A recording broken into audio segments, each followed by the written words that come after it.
एक छोटे से पुरसुकून गांव में ज़ायान नाम का एक बहादुर लड़का रहता था।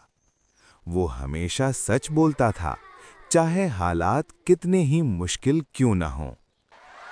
एक दिन बादशाह ने ऐलान किया कि जो भी मेरे पास सबसे कीमती चीज लेकर आएगा, उसे इनाम दिया जाएगा। गांव के लोग सोना, हीरे और कीमती तोहफे लेकर महल की तरफ दौड़ पड़े। ज़ायान के पास कुछ भी कीमती नहीं था, लेकिन फिर भी वो एक खाली डिब्बा लेकर महल पहुंच गया। सिपाही उस पर हंसने लगे। ये क्या है, खाली डिब्बा? ज़ायान ने सुकून से जवाब दिया, इसमें सच है।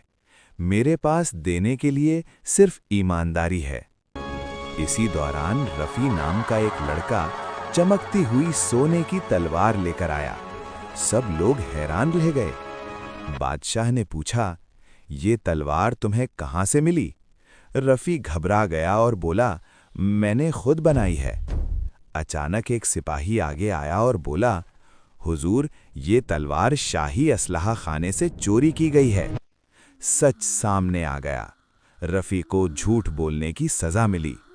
फिर बादशाह ने ज़ायान की तरफ देखा और मुस्कुराकर कहा, तुम सबसे कीमती चीज लाए हो, सच। ज़ायान को इनाम दिया गया और पूरे गांव ने एक अहम सबक सीखा।